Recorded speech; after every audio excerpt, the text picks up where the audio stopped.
G'day guys, Macca with the Outer Circle, and today I want to talk about the Astraeus Super Heavy Graff tank from Forge World. This is a tank that I do not hate. I just want to get that out of the bat, or get it out of the way, straight off the bat. Yeah, that makes more sense. I like the look of this tank.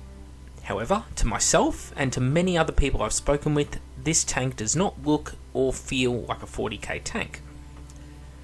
This is despite the fact that it has many features of 40k tanks, but definitely not anything that would define it as an Astartes tank. Now, some people would like to argue the point with me, and they're more than welcome, but what I'm going to do is I'm going to go through and try and analyse pretty much a good sample of all the tanks that have ever been in the Legions, in the Space Marine chapters, the Imperial Army and Imperial Guard, and try and sort of look at them and look at the common design aesthetic and work out what does and doesn't work, what does feel 40k and what doesn't. And then when we get to the end, we'll try and look at this image again and figure it out.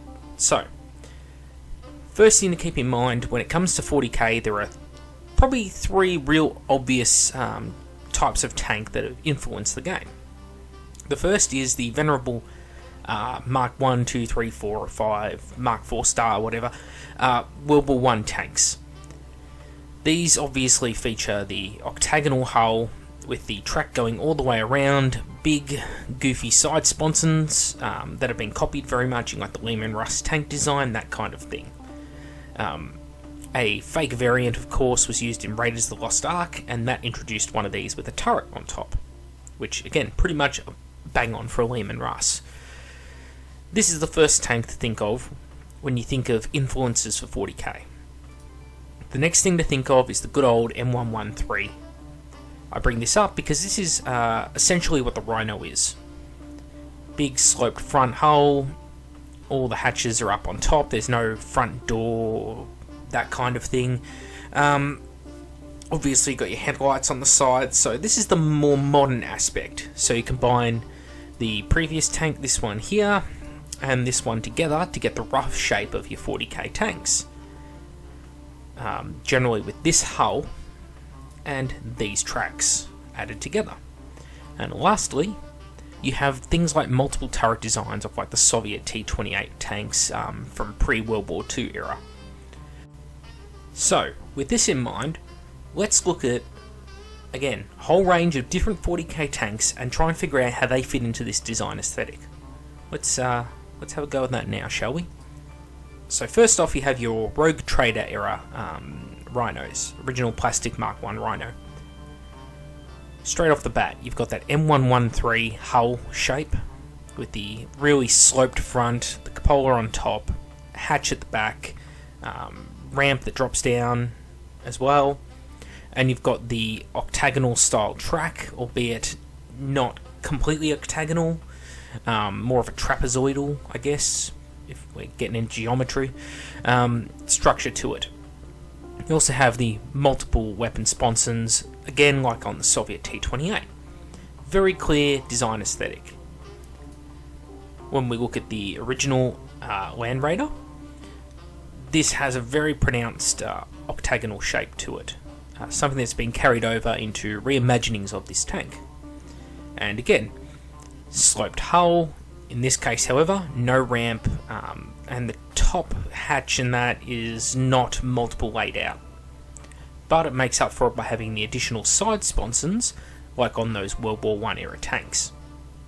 So, two similar vehicles, but embodying slightly different aspects of the same design philosophy. Then we've got our land speeders. Now, our land speeders, they're only in it because they give us a good example of grav technology and how the sculpts for that have changed over the years. So this is the original land speeder. And while we quickly look at it, you'll see it's basically just two dudes sitting on seats, and the grav aspects are very much played down. It's not got big, bulky grav plates sticking out the bottom or anything like that. It's basically just two jet engines and a turret. When we look at the second edition 40k land speeder, on the other hand, you'll see that now It's actually armoured in a bit. It's still got the same weapons. The crew have been modified slightly. And it's got the fins, but again, it's not overly grav tanky. There's not big graviton plates and aerials hanging down, things like that.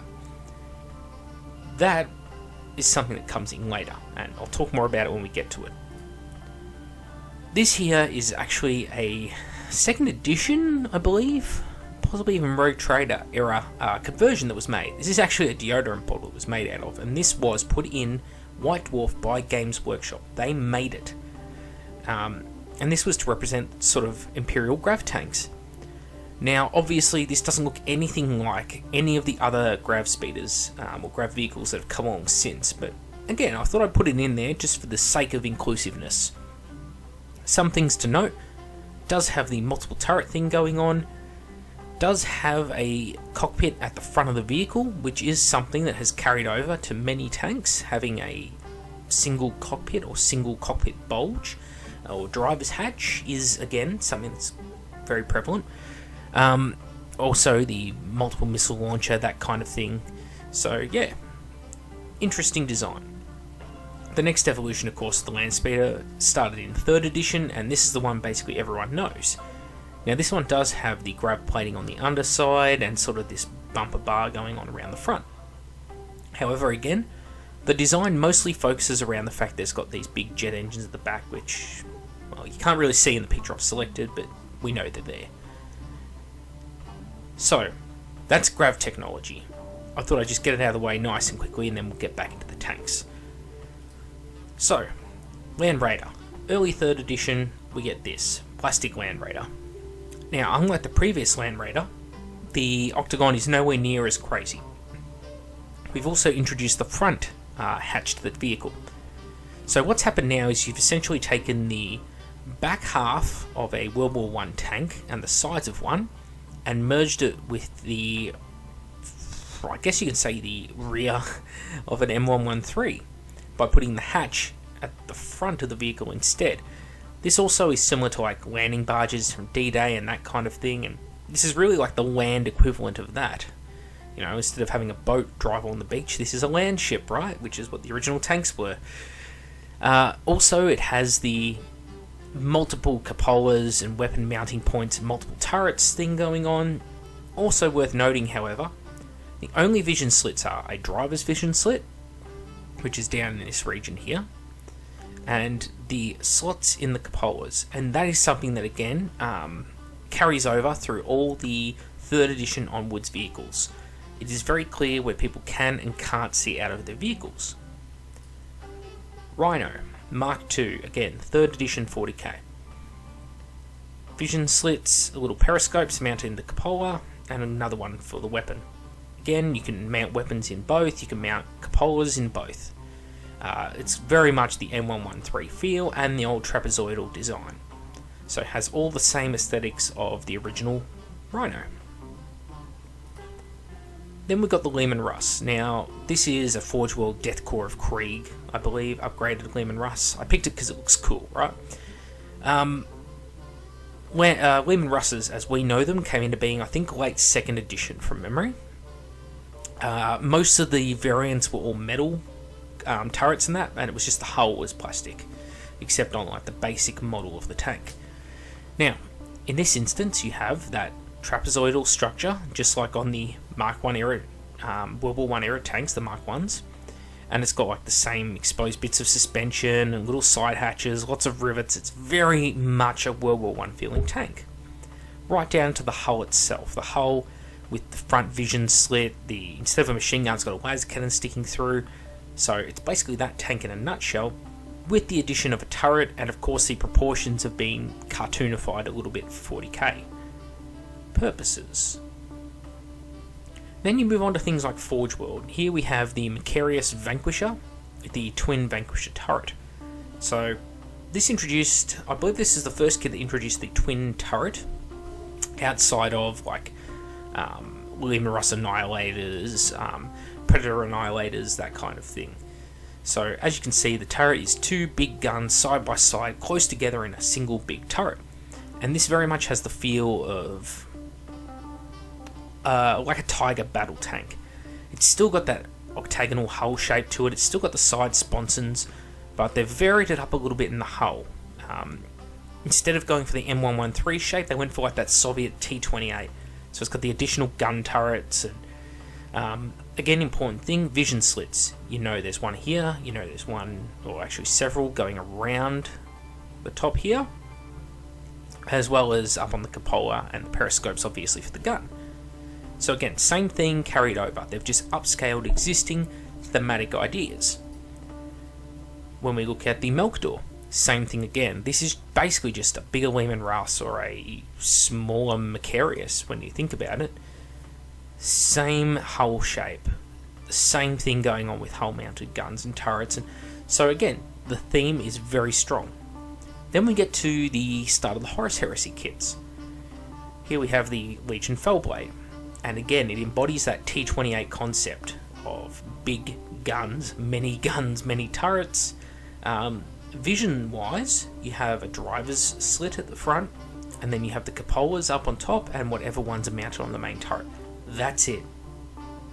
So, it's very much a proper tank in that regard, like modern tanks are. Very few vision slots.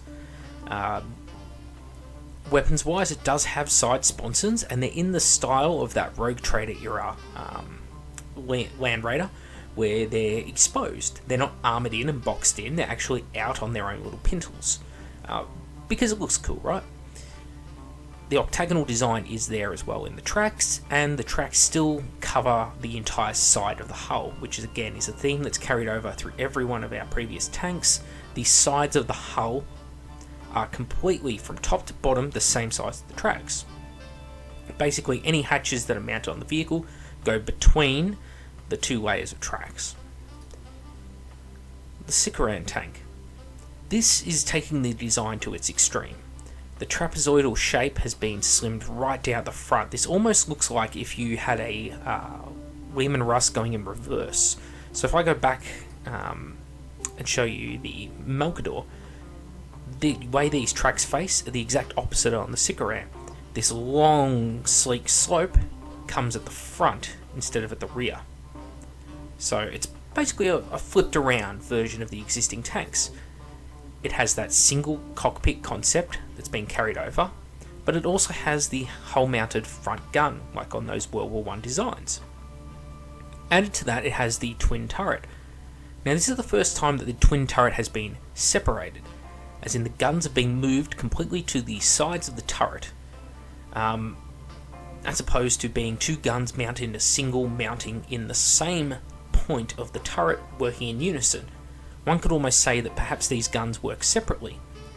Now, there is some precedent prior to the release of this tank with anti-air units like, say, the Hydra, flak anti-tank. However, that's based on like Flakkenwerfers, I think they're called, from World War II, like anti-air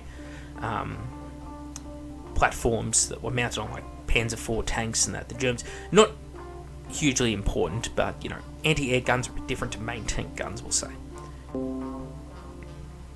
The same side sponsons as on previous World War I tanks and on Rogue Trader, with the exposed pintle mounting instead of the boxed-in armoured mounting. This is the real extreme of Imperial design. Then we get to the Mastodon.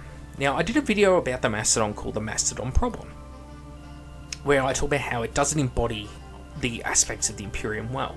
And you can see why. Although it has the shapes, the rough shapes that correspond to what we expect of, like, say, the Sikaran in the front or a Land Raider in the back, they do not come up and cover the whole hull. Yes, it's got these pintle weapons, but they don't feel right in their positioning. There's no hatches into the side, there's big exhausts in the side. It's a strange beast. It looks like it works, and I mean, in person I do like the model, but it doesn't feel entirely Imperial. Nor should it necessarily. It's a very strange beast, and again, with like the large front-mounted Magnum melter cannon, or sorry, siege melter cannon, whatever it's called. It's, again, this crazy large mounting, and it's mounted central on the vehicle. Yes, it does have the multiple turret thing going on, but the anti-air platform, again, like the Sikaran, is bizarre. doesn't suit the established aesthetic of all the tanks that have come before it. Now again, I'm not saying it's a bad thing, it just feels different. It has multiple cupolas and clearly has a set range of vision slots located around the command area where the tank is being driven from. Then we get to the Primeras Graff tank. Now this one is very interesting. The design is incredibly busy, in fact it's too busy. I like the addition of things like ammo and that, and storage racks, that's fine. However, all the extra rockets, the overload of weaponry makes it feel more like a toy, because again, this sort of multiple rockets all strapped to the same turret, multiple guns all coming out of the same turret is not a consistent thing with the hobby as a whole. Again, if you look at those previous tanks, they all mainly focused on having a single gun mounting as the main weapon in the turret, sometimes with a coaxial weapon, and then sometimes they'll have a pintle weapon as well. But it's never something as big and obnoxious as this thing. Also, the size discrepancy between turret weapons, apart from in, say, the twin plasma one las cannon razorback, it's very noticeable. Like, you'll notice a Vanquisher cannon next to a heavy stubber mounted in a Lehman Russ turret, as opposed to a las cannon and a heavy stubber, or super stubber, or whatever it's called, in a marine turret. It does look strange. However, it carries over the same design philosophies as the Land Raider. It has that M113 type hull, or even a World War I tank hull. A single vision slot at the front for the driver, with a point defense weapon mounted in the front of the hull. Even though it doesn't have tracks, it still has that octagonal shape, and it comes around and covers the entire vehicle from one end to the other.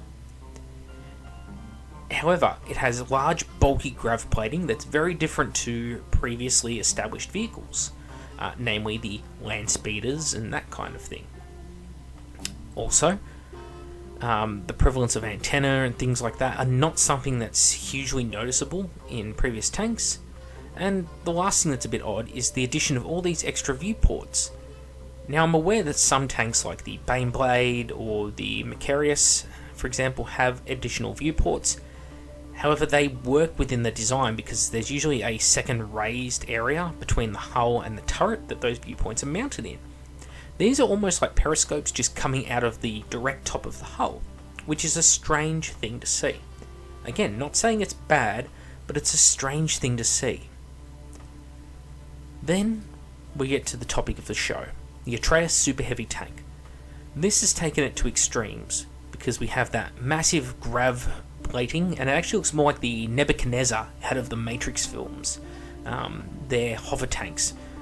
The void shields out to the sides here are much more prominent than on the Mastodon. Again, I don't mind that look. But here's where it gets interesting. View slots are mounted again all the way around the tank, like on the other Primeras heavy tank, which is strange. It's like, what is this looking at? It can't see anything over the top of the vehicle, for example. It's a very strange location to put a viewpoint. It does not have multiple turrets on the top of the upper hull. Yes, it does have side sponsons, but again, they're a very different design. They're like an armoured version of the old pintle-mounted las cannons. It's very strange. It's blending multiple design philosophies together, and it doesn't look right because we're not used to it. Again, not saying it's bad, but we're not used to it. It doesn't look right. You may not have noticed it, but something in your brain has noticed it. Another thing that's interesting to note is things like this grab rail don't exist on other Imperial tanks as such. Even this Graviton tank here doesn't have those grab rails. So it's a strange thing to see here on this tank. Also, the hull has lost that shape like in the Mastodon, where instead of that large single octagonal shape running the length of the vehicle, it now has pontoons. And what's even stranger is this pontoon at the back here is almost like taking the traditional shape, the lozenge shape, and turning it 90 degrees to the side, so that it's pointing out sideways.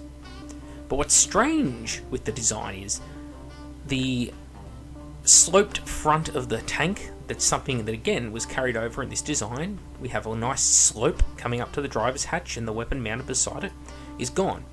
which have a big square flat front, which, I mean, if it was real life, that's just a target waiting to get fucking nailed because it's a big flat surface on an otherwise very sloped tank. The driver is being moved quite a bit back into the hull, and the weapons are being moved forward of the driver, which again is a strange thing. You'll notice that on all the other tanks, the weapons are either side by side with the driver at the front of the hull, or they're behind the driver. This is the first time that they're right out in front. In my memory, I could be wrong, but I'm pretty certain on that. Another thing to note is that even though that this tank here is very busy, you'll notice that overall it's actually very flat on the surfaces. There's just large big panels with some occasional like cutouts, for example, in the hull. Well, on the Astraeus, we have the cutouts on the hull up the front here, but then we've got all these additional venting and some sort of generator systems perhaps that are being tacked on. Again, not saying it's a bad thing. I think that adds much needed texture to the vehicle that would otherwise be a bit boring maybe. But again, a weird design to see carried over. And then we get to the turret. Now the turret has a few interesting things going on. Firstly, it's clearly a larger version of what we see on the Sikaran. However, on the Sikaran, the whole centre of it was just dominated by the aiming gear. On this one, there is looks like a hull-mounted heavy stubber of some kind. But a pintle weapon is designed to act as like a ranging weapon for your main guns. In which case, it needs to be able to elevate like the main guns around it, and this is clearly fixed into the hull in some capacity. So that makes no sense from a design standpoint. And when you compare it to other marine tanks, no other marine tank have that. Even the Sikaran, which has a similar turret to this, does not. As for the twin arms themselves, it is a very strange design, because this would really be firing like main battle tank caliber shells. These are huge, monumental guns. These are much bigger than las cannons. These are pretty much the size of Vanquisher cannons. In which case, why would they be mounted like this? They're not really auto cannons anymore, are they? If they're firing tank shells, it would make more sense for a Fellblade style turret, which is something that you could easily carry over. A nice rounded off turret with the two guns in the centre would look fantastic on this model. However, the angular shapes to the turret, which again is something that we really see in excess on this other Primeras tank, the angular shapes lend it a different profile. And the profile that I'm reminded of straight away is the Scorpion tank of Halo, or heavy tanks of Supreme Commander, maybe Apocalypse tanks of Red Alert 2.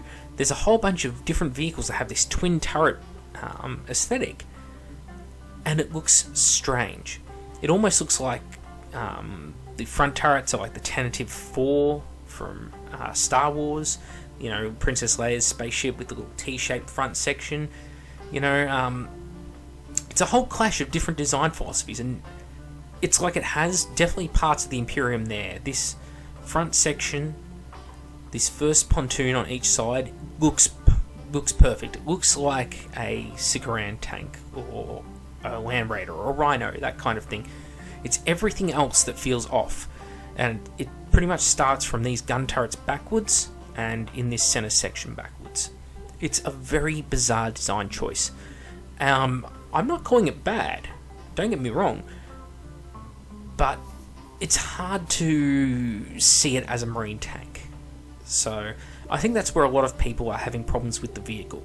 It's not that we hate it. I think there are very few people that legitimately outright hate it, and just despise it and everything that it stands for and want to spit on Forge World. But I think a lot of people are looking at this going, yeah, no, it's a nice vehicle, but not for this game.